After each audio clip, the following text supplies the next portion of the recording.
मुक्ताभिमानी मुक्तो हि बद्धो बद्धाभिमान्यपि किं वदन्ति सत्येयं या मतिः सा गतिर्भवेत्।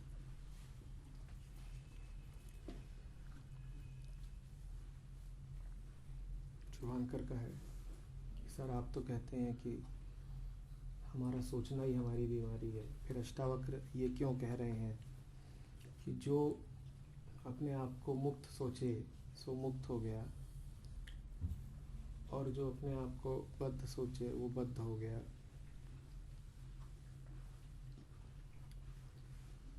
ये क्यों कहा जा रहा है कि या मते सा गते, कि जैसी बुद्धि है, जैसी मन की चाल है, वैसे ही तुम्हें निष्पत्ति मिलती है। समझना होगा। मुक्ताभिमानी का अर्थ है किसके साथ तुम अपने आप को संबद्ध कर रहे हो। तुम ठीक है अहंकार ही हो, तुम मन हो। मुक्ताभिमानी का अर्थ है वो अभिमान जिसने अपने आप को मुक्त के साथ संबद्ध कर लिया। देहाभिमानी वो अहंकार जो अपने आप को देह समझता है। समझ रहे हो? अष्टावक्र कह रहे मुक्ताभिमानी मुक्तो, जिसने अपने आप को मुक्त के साथ जोड़ लिया वो मुक्त हो गया। ये कुछ और नहीं है, उपनिषदों की परम उद्घोषणा है अहम ब्रह्मास्मि। अहम को ब्रह्म से जोड़ दिया। अहम सदा किसी न किसी विषय के साथ जुड़ता है। परम मुक्ति है कि अहम को विषयातीत के साथ जोड़ दिया, ब्रह्म के साथ जोड़ दिया। अहम जब जुड़ता है किसी विषय के साथ तो यही बंधन है, और अहम जब विषयों को छोड़ करके मुक्त हो जाता है तो वो स्थिति मुक्ताभिमानी की कहलाती है। तो मुक्ताभिमानी का अर्थ है कि अब तुम विषयातीत के साथ जुड़ गए। अहंकार अहंकार रहता ही तब तक है जब तक उसे कोई विषय मिले। अहंकार अहंकार रहता ही तब तक है जब तक उसे कोई बंधन मिले। जब अहंकार मुक्ति के साथ जुड़ जाता है, जब तुम मुक्ताभिमानी हो जाते हो, तब वास्तव में अभिमान बचता ही नहीं। तो बस यही तो कह रहे हैं अष्टावक्र, मुक्ताभिमानो मुक्तो हि बद्धो बद्धाभिमान्यपि।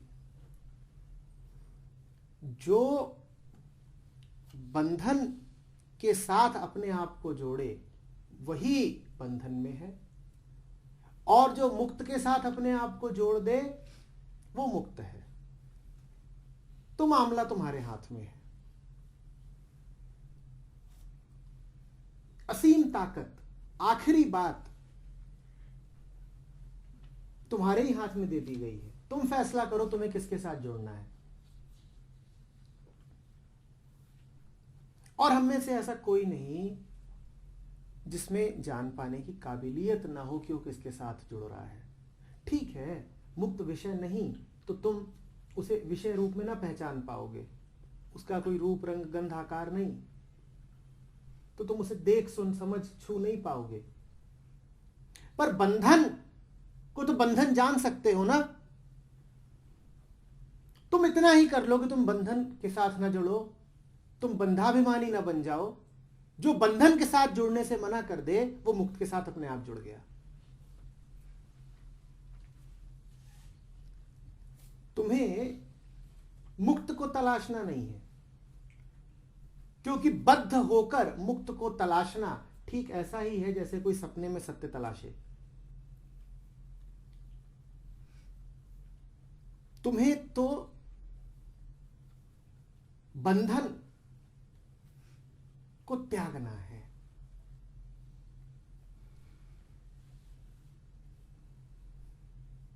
और बंधन को ऐसे नहीं त्याग पाओगे कि किसी ने निर्देश दे दिया, कि किसी ने सलाह दे दी।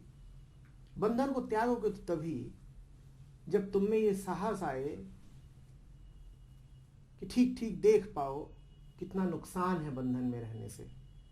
बंधन को त्यागने वाला अहंकार ही है ना, वो तो नफे नुकसान के गणित पे ही चलता है। याद रखना है जितनी बातें हैं सब कहीं अहंकार के संदर्भ में जा रही हैं।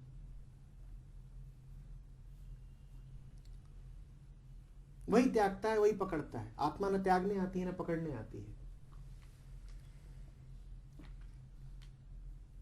अहंकार पकड़ेगा क्योंकि उसे पकड़ने में कुछ लाभ दिखता है, उसे पकड़ने में शीतलता लगती है।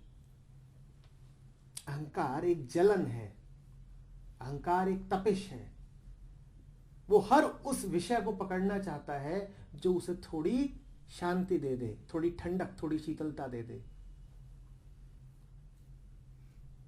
वो लगातार भटक रहा होता है, किससे जुड़ जाऊं कि ठंडा हो जाऊं। जैसे एक जलता हुआ आदमी जो भाग रहा है कि कहीं थोड़ा पानी मिल जाए, उसमें कूद जाऊं, ठंडक मिले। और वो जहां ही जाता है वहीं पाता है कि आग उसकी और तेज हुई जाती है। अहंकार ऐसा है, जुड़ने के लिए लगातार व्याकुल। और किससे जुड़ने के लिए? उससे जो उसे शांत कर सके। तमाम विषयों को पकड़ता है। वो सब उसे यही दिलासा देते हैं, यही वादा करते हैं कि हम तेरी जलन शांत कर देंगे, कर पाते नहीं। जिस समय अहंकार को ये दिख जाता है कि ये आसपास जितने ताल तलैये हैं, ये जितने कुएं बावलियां हैं जो वादा करते हैं कि हम तुम्हारी जलन को शांत कर देंगे, झूठे हैं, इनसे कुछ नहीं हो सकता, तत्क्षण अहंकार खड़ा हो जाता है, उसका दौड़ना भागना बंद हो जाता है। जो ही अहंकार खड़ा होता है उसे पता चलता है कि वो सारी जलन थी ही दौड़ने भागने की वजह से। जैसे ही मैंने कहा, जैसे ही मैंने जाना कि जिसके पास भी जाता हूं कि शीतलता मिले, वहीं पे धोखा खाता हूं, वहीं पर और उद्विग्न हो जाता हूं, वहीं पर ताप और जलन और बढ़ जाते हैं। जैसे ही वो पूर्णतया निराश हुआ, जैसे ही वो थम गया, वैसे ही उसकी जलन भी बंद हो जाती है। शीतल होने की कोशिश का थमना ही शीतलता हो जाता है। ऐसे जैसे कि तुम्हारे प्रयत्नों के रुकते ही मेघ फट पड़े हो और वर्षा हो गई हो। तुम तो सिर्फ कुएं की तलाश में जा रहे थे, यहां बारिश हो गई, तुम पूरे ही शीतल हो गए। मेघ तुम्हारी पहुंच से बहुत दूर के हैं, तुम कितना भी दौड़ोगे भागोगे, किसी पोखर तक पहुंच जाओगे, अंजुलि भर के पानी पालोगे,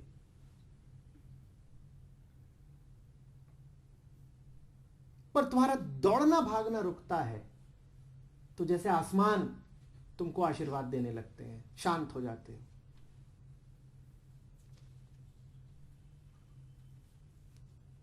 ऊपर से रस टपकता है, ऊपर से कह लो चाहे ये कह लो कि अंदर से। पर जो भी होता है तुम्हारे प्रयत्न के फल स्वरूप नहीं होता, वो तुम्हारे प्रयत्न के रुकने पर होता है। तुम रुके नहीं कि शीतल हो गए, उसको जैसे समझना है समझो। ज्ञान की भाषा में समझो तो ये कहोगे कि जलन दौड़ने के कारण ही थी, रुके तो जलन थम गई। प्रेम की भाषा में समझना है तो समझो कि रुकी तो उसने बारिश भेज दी और शांत कर दिया।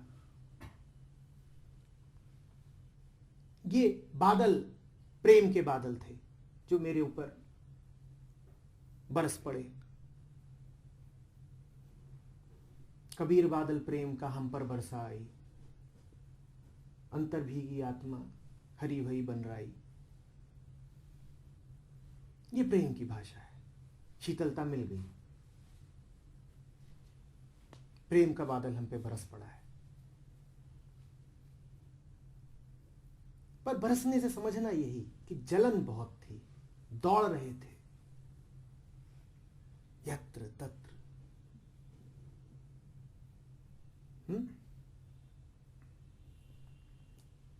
रुकना ही मुक्ति है, रुकना ही मुक्ति है।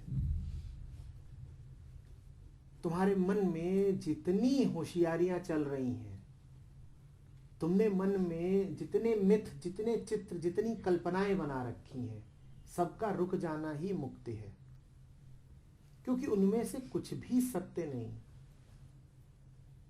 हां, तुम्हें उस बात के लिए कह कह के सहमत नहीं किया जा सकता।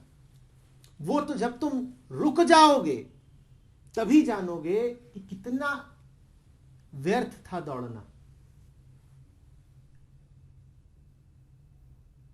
और जब तक जानोगे नहीं कि कितना व्यर्थ था दौड़ना, तब तक रुक नहीं सकते। पता नहीं पहले क्या होगा।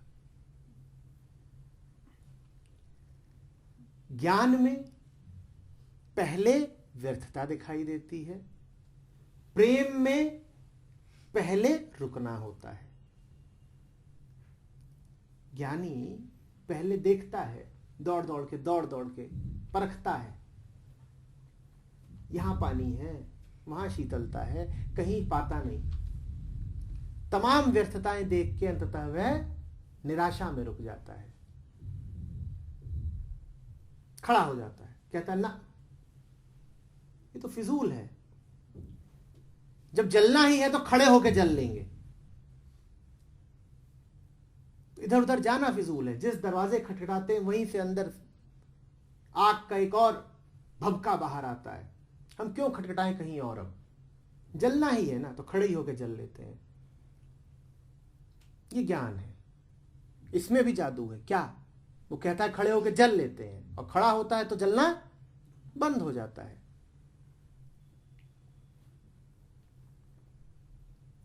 प्रेम में मामला दूसरा है। वहां पे जलन बहुत है तो तुम खड़े होकर प्रार्थना करने लगते हो और वर्षा हो जाती है।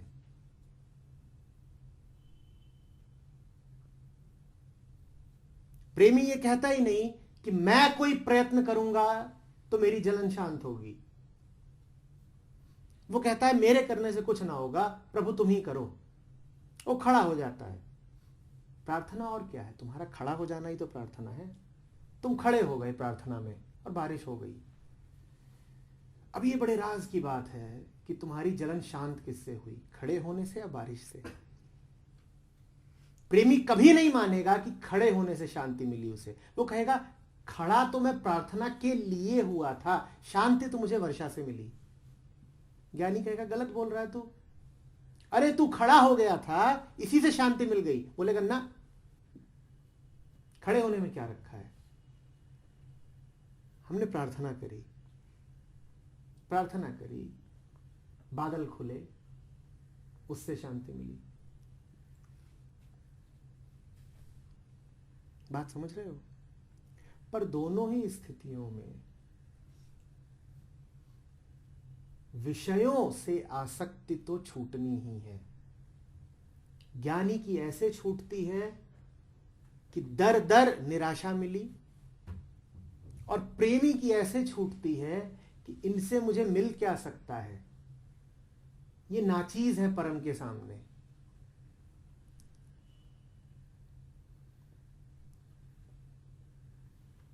अरे बात समझ गए?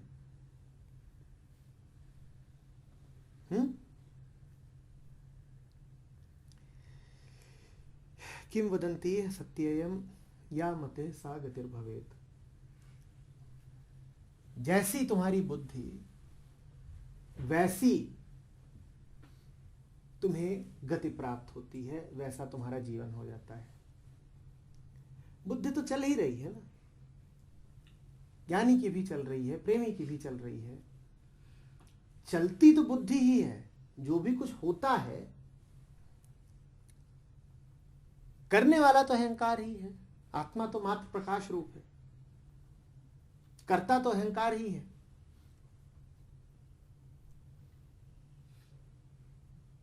या मते सा गते,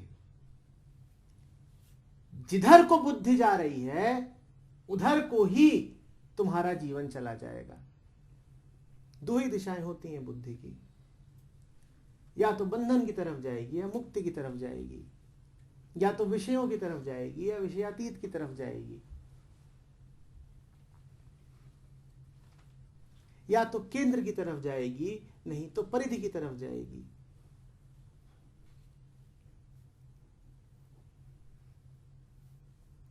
जिधर को तुम्हारी बुद्धि जा रही है, बस समझ लेना कि वही तुम्हारी नियति बन जानी है, वही तुम्हारी गति हो जानी है। तो तुमने पूछा कि आप कहते हैं कि विचार ना हो, यहां विचार की बात क्यों हो रही है? विचार तो होंगे ही, मन की गतिविधि का नाम है विचार। कभी वो स्थूल होता है तो तुम जानते हो कि मैं ये विचार रहा हूं, कभी वो सूक्ष्म होता है तो तुम्हें पता भी नहीं चलता कि ये सब तरंगें भीतर ही भीतर मन में उठ रही हैं। विचार से अर्थ समझो मन की गतिविधि। मन की गतिविधि तो लगातार चल ही रही है। किस तरीके की है मन की गतिविधि? एक गति उसकी वो है जो उस गतिविधि को और बढ़ाएगी, उसे उपद्रव का रूप दे देगी, हल्की हल्की तरंगों को भूचाल का रूप दे देगी। ये केंद्र से बाहर जाने की गति है, ये दिशा उल्टी है। और एक दूसरी दिशा है मन की गतिविधि की ही, जहां विचार उठता है ऐसा कि विचार का ही विलय हो जाए। समझ रहे हो बात? ऐसे समझ लो कि विचार मन के चलायमान होने का नाम है। मन चल रहा है, इस बात को कहते हैं विचार। चलता मन मंदिर भी जा सकता है और मदिरालय भी। या मते सा गते, चलता हुआ मन जा कहां को रहा है, यह महत्वपूर्ण है। दिशा क्या है, इसी से तुम्हें स्पष्ट हो जाना चाहिए कि कुविचार और सुविचार में क्या अंतर है। जो विचार तुम्हें मंदिर ले जाए वो सुविचार है, सुविचार का फल होगा निर्विचार। तुम विचार करोगे मंदिर जाना है और मंदिर जब जाओगे तो अपने आप को निर्विचार पाओगे, यदि मंदिर वास्तव में मंदिर है। और कुविचार का फल होता है और ज्यादा कुविचार।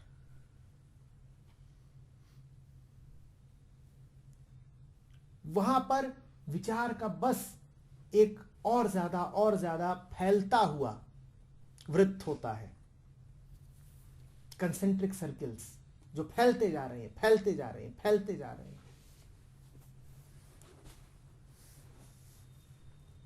समझ में आ रही है बात? सुविचार क्या है? वो विचार जो एक वृत्त को छोटा करता करता करता करता घेरे को अंततः उसके केंद्र तक, बिंदु तक ले जाए। और कुविचार कौन सा है? जहां पर घेरा बिंदु से निकला, जैसे झील में किसी ने पत्थर डाल दिया हो और तरंग फैलती फैलती फैलती फैलती और बड़ी हो गई, केंद्र से दूर दूर दूर और दूर। ये कुविचार है। प्रकृति में सदा तुम्हें क्या दिखाई देता है? क्या दिखाई देता है? फैलते हुए घेरे देखे हैं या सिमटते हुए? तो संसार ऐसा ही है। यहां पर तो जब जरा सा तुमने उपद्रव किया नहीं, जरा सा तुमने पत्थर पानी में डाला नहीं, कि मामला विस्तार लेगा, फैलेगा। जहां शांति थी वहां भी उलझन होगी।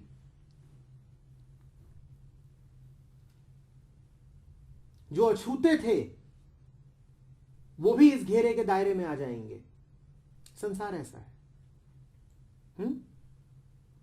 और हमारे मन की सतह पे, हमारे मन की झील पे निरंतर एक नहीं ढेरों पत्थर पड़ते रहते हैं, लहरें हैं जो फैल रही हैं और लहर से लहर टकरा रही हैं, और उस सब का मिला जुला के जो फल बनता है उसको हम कहते हैं ये हमारा चित्त है।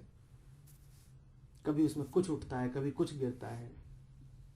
देखा है कभी ऐसा कि एक शांत झील है पर उसमें कहीं कोई पत्थर डाल रहा है, कहीं कोई कूद रहा है, कहीं कोई चप्पू चला रहा है और अनगिनत लहरें उठ रही हैं। ऐसा हमारा मन। सुविचार बड़ी अद्भुत बात है। ऐसा प्रकृति में तो देखने को नहीं मिलता कि पहले से बना एक घेरा विलीन हो जाए, सिमटता जाए, सिकुड़ता जाए और अंततः केंद्र पे आके अदृश्य हो जाए। वो एक विरल घटना है।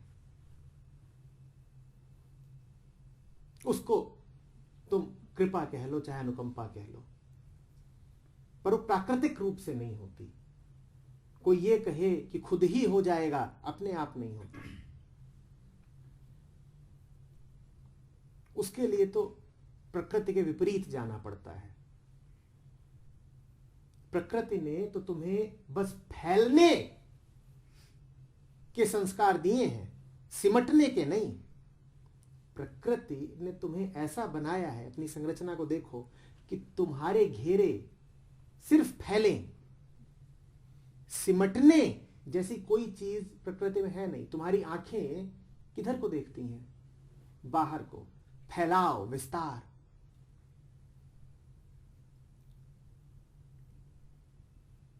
तुम्हारे कान भी तुम्हें फैलाते हैं। तुम्हारा मन सदा उड़ाने लेता रहता है। प्रकृति सदा तुम्हें बाहर की ओर फेंकती है। और आध्यात्मिकता है सिकुड़ना, संकुचन, अंदर को आना। कल मैं पढ़ रहा था कि बुद्ध कहा करते थे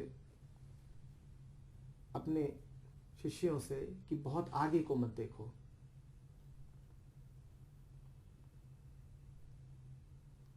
वजह साफ है।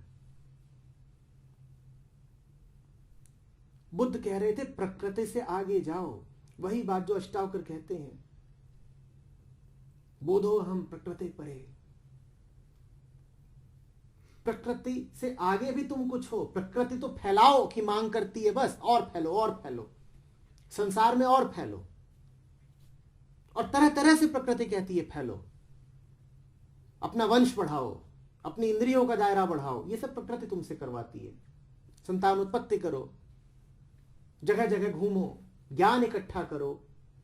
ये सब फैलाव के तरीके हैं। और कबीर क्या कहते हैं? उलट समाना आप में, उलट समाना आप में, प्रकृति ज्योति अनंत। साहब सेवक एक संग खेले सदा बसंत। साहब कहां है? भीतर। और प्रकृति तुमसे क्या करवाती है? किधर को फैलो? बाहर। कबीर क्या कहते हैं? उलट समाना आप में। साहब भीतर है, प्रकृति तुम्हें बाहर फेंकती है। तो कहते हैं भीतर को आओ, तब प्रकटेगी ज्योति अनंत।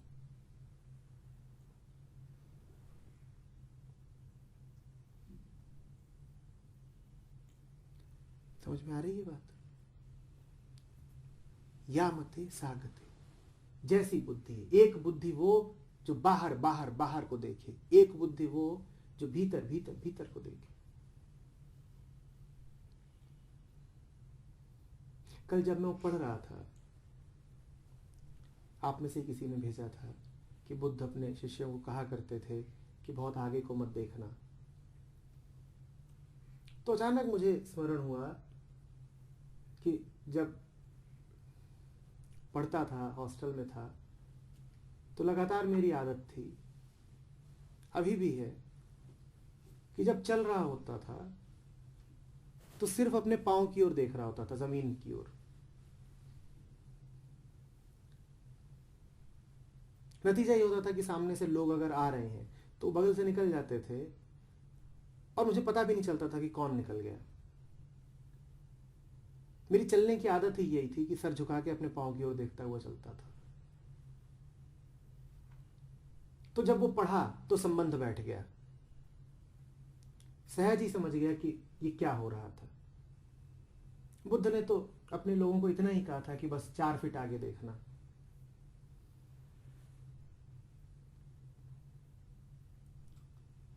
मैं तो चलता हुआ लगातार अपने पांव की ओर ही देखता रहता था। तब नहीं पता था कि बुद्ध ने कहा है ये, पर होता रहता था।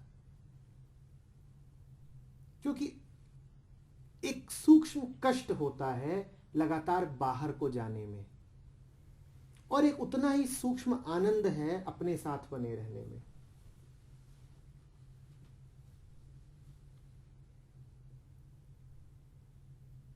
मैं वो आनंद भोगता था कि चल भी रहे हो तो अपनी ही धुन में हो, अपनी ही मस्ती में हो, नहीं फर्क पड़ रहा कौन आ रहा है कौन जा रहा है, अपने में है, अपने साथ है। और इंद्रियां बाहर को फेंकती हैं, इन आंखों से देखूंगा ये हो रहा है वो हो रहा है तो बाहर को फेंकूंगा, तो स्वतः ही आंखें जमीन की ओर चली जाती थी। चल रहे हैं और नीचे जमीन की ओर देख रहे हैं,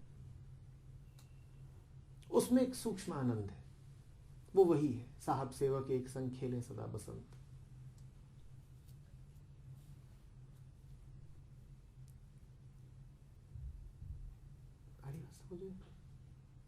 तो विचार रहे मन, और करेगा क्या? विचारेगा ही तो, झील जैसा ही है।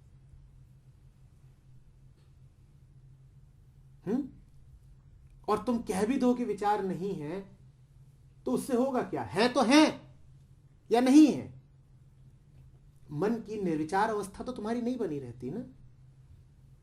मन में तरंगे तो हैं ही, तुम बस ये देख लो उन तरंगों की दिशा क्या है, विस्तार की तरफ है या केंद्र की तरफ है, बस ये देख लो, फिर समझ जाओगे कि जैसी मति वैसी गति। फैल रही है मन की तरंगे तो और संसारी बनते जाओगे, 1000 बंधनों में फंसते जाओगे, एक के बाद एक उपद्रव खड़े होते जाएंगे, और बड़े और बड़े। और अगर संकुचित हो रही हैं मन की तरंगे तो अपने तक पहुंच जाओगे, जहां तुम हो वहीं साहब हैं कबीर के शब्दों में, और वहीं मुक्ति है अष्टावक्र के शब्दों में। कबीर माने प्रेम, अष्टावक्र माने ज्ञान। प्रेमी कहता है साहब मिल गए, ज्ञानी कहता है मुक्ति मिल गई, एक ही बात है।